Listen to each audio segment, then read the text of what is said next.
Hello and welcome. I am Amarachi Ubani. This week, the crisis in Iraq continues. The Sunni militants have been taking over key cities and now major border communities between Iraq and its neighbors, Jordan and Syria. Reports say the insurgents have taken over western and northern Iraq, causing much concern in the international community, which is quite understandable because already 500,000 people have been displaced by fighting north of Iraq. Many are entering into other regions of the country, but many more are also finding their way out of the country. And don't forget, the Sunni militants are part of the group known as ISIS or ISIL, the same group believed to be fighting the government in Syria. More so, ISIS is an offshoot of Al-Qaeda. Iraq's neighbors are worried the insurgency will spill over. The UN is worried it may have another humanitarian crisis on its hand, as it is already trying to settle 1,000 others fleeing frightened in Syria. And with frustration, the Iraqi government has called out to the United States for help. The US says it's not willing to put boots on the ground.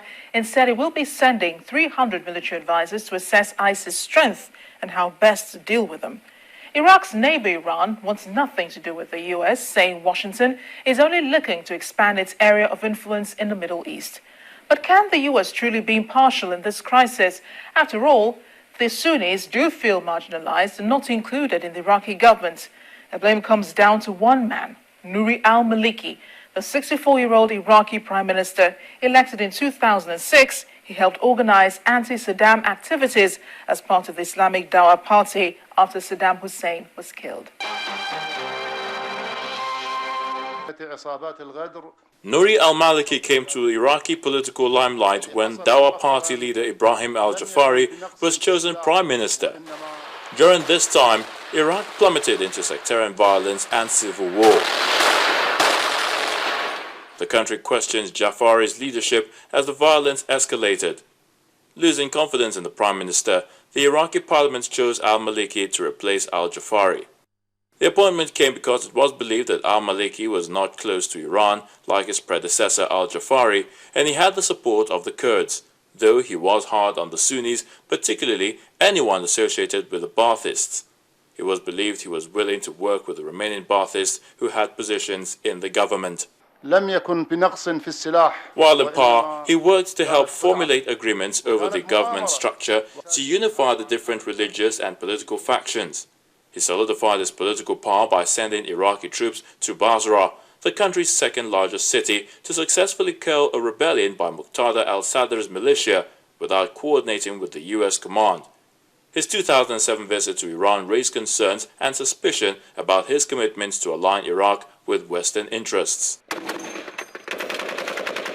But the recent crisis in the country has been attributed to his oppressive and vindictive rule over the years. The Prime Minister is said to have alienated and marginalized Sunnis and Kurds. When the United States was there, the United States was there, most of these things were contained because of the forces there. But as long as they left, it was the troops that they trained in Iraq. We are not quality, they are not the right trained.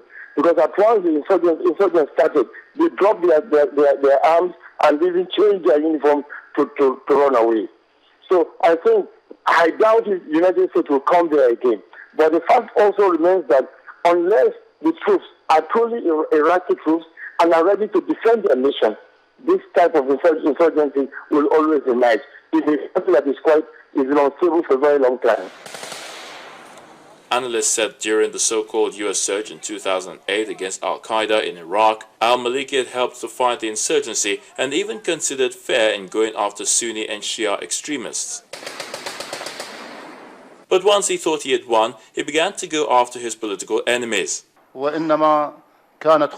was said to have begun arresting Sunni citizens and key Sunni politicians and jailed them without trial.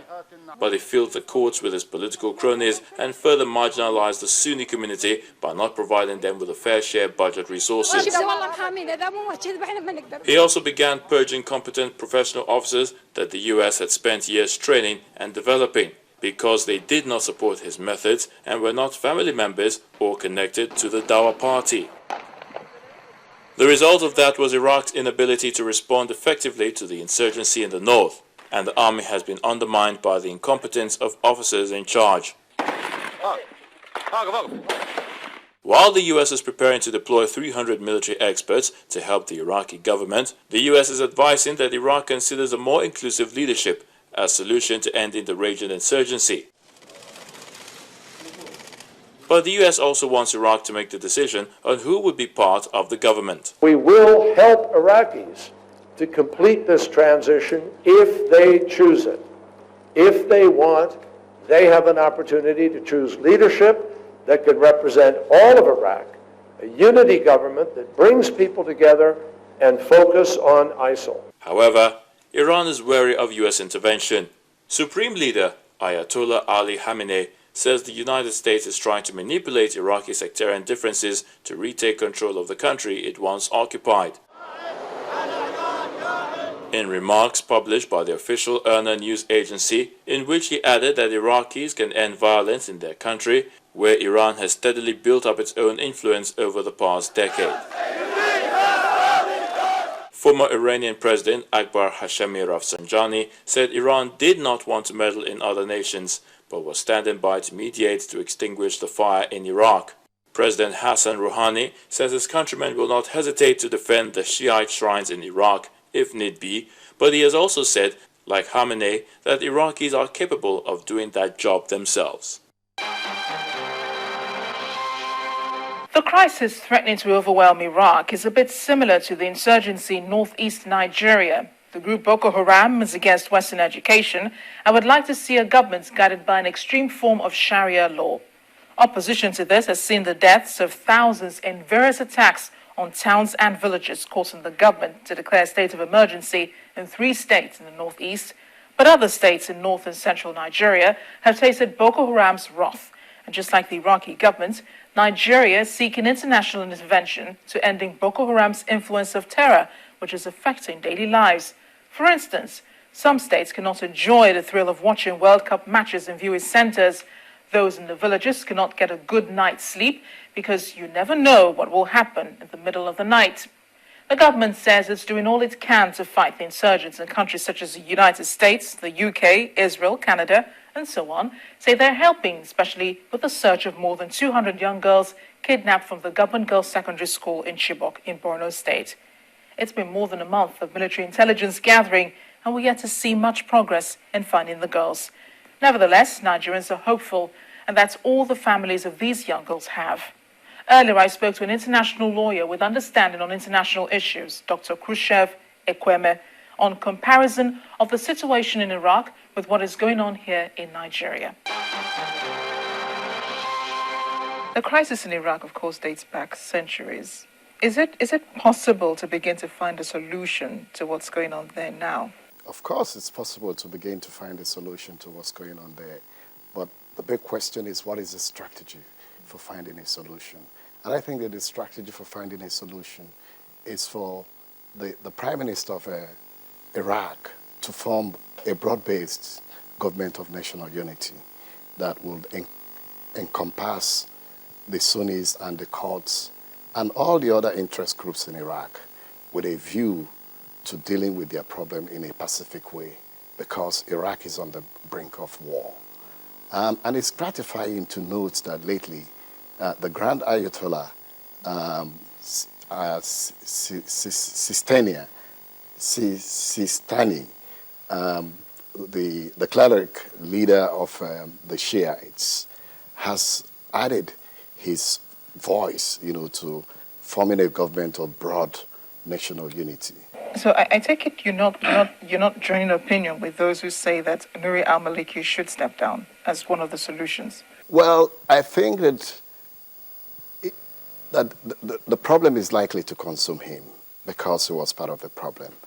The way he ran Iraq was not the proper way to rule, because he was guided more by sectarian considerations, and he was not an inclusive leader. And he denied the Sunnis of various opportunities. And the coalition that he formed was not a broad-based coalition. And I think that it's in the interest of the Iraqi people that he steps down, so that a fresh person can come, a fresh face will be helpful to the resolution of the problem in Iraq. And a fresh face will be Sunni? Not necessarily, but someone that will have the right personality to bring the people together. It doesn't matter who the person is or where the person comes from, but what matters most, it's what is the motivation behind the new leader. Mr. Ekwueme, you don't think that it's a bit too late to be talking about an inclusive government because the Sunnis are already taking up arms, they're already taking over cities, they're taking up major cities in Iraq, and of course the Iraqi government is calling for help from the United States government, asking that the U.S. launch airstrikes on the Sunni Islamists. You don't think it's a bit too late to be talking about an all-inclusive government? Will that really help to stop the fighting? What you ask yourself is, what is the rhetorical question is, what is the alternative, to talks that will bring about a pacific resolution of the problem? The alternative will be war. And I don't think it will ever be too late, to talk about peace. And I think that I'm not the only person who holds this view. I think that President Barack Obama is of the view that forming a broad-based government will be in the interest of the Iraqi people, a political solution to the problem. It's never too late, to talk about peace. I mean, you can negotiate under fire. And sometimes, again, you can call for ceasefire to enable warring parties talk about how to resolve their disputes amicably. So the U.S. is planning to send about 300 military experts made up of top military officials, Navy SEALs, and so on into Iraq. And they say they're supposed to go there, analyze and assess, how powerful ISIS or ISIL, whichever one you choose, or what side of, the country you decide to speak from, to assess, their strengths, and then to suggest to the Iraqi government or the Iraqi armed forces how to go about curbing them. What exactly do you think the U.S. would be able to bring into this? Because there are those who are saying that the U.S. really shouldn't get involved in Iraq. The Ayatollah Sistani is one of them who says the U.S. should keep to its own area of influence and leave Iraq to solve its own problems. Well, the truth of the matter is that the government in Iraq, speaking for Iraq, has sought the assistance of the U.S. government. And I believe that the United States, as the leader of the free world, has a role to play in this problem. Now, how the United States goes about it is a different thing altogether. But I think that the way the United States is approaching the issue, it's very deliberate and cautious and careful. And I believe that it will bring result. I think that the resistance of the United States to offer airstrike assistance to the present government is a step in the right direction. Because if the United States want to be in a good position to bring the parties together, the United States should not be seen as having taken sides. So I think that the way they are approaching the problem is one that can help in winning the confidence of the people, so that the United States can be in a position to bring them to the warring factions to a negotiating table. You think the U.S. really can sit on the fence with Iraq and say we're not going to be involved in any sides? You think they really can do that? I would like to trust Obama because there is a difference between the Obama administration's attitude to use of American power and prestige from the way President George W. Bush used power. Obama's foreign policy is defined by enlightened intellectualism, which is about using power, in a rational way. And I think that if Obama says that America would want to play a role of bringing the warring parties together, I would believe that that's what America will do. With what the U.S. is doing in Iraq, it's already doing in Nigeria. The military experts that have also come to the country to help with the search of the Chibok girls. The girls were abducted in Chibok. And of course, later on, they will be discussing how to curb Boko Haram and other insurgent groups that may decide to spring up in the country. Is it really possible, to curb insurgency with international help? Because I'm looking for antecedents here where, forces have joined and then, insurgency has been curbed. If you're looking at Libya, you're looking at, well, let's say Libya and even maybe Syria, because some of these ISIS fighters also came from Syria. We've seen international help in Libya, but it's really not helped to stabilize a government or to keep the peace. I agree with you that it's difficult to deal with terror, when terror is manifesting. It's rather better to ensure that terror does not come about. So you need to deal with the cause of terror, rather than trying to curb terror. So I don't believe that the international forces that are helping Nigeria will have a magical way of fixing the problem. I believe that what they can do, help us to, is to control the problem. We need to go to our toolbox and look at all our tools and see what we'll do in order to fix the problem. And I think one of the things we need to pick up in our toolbox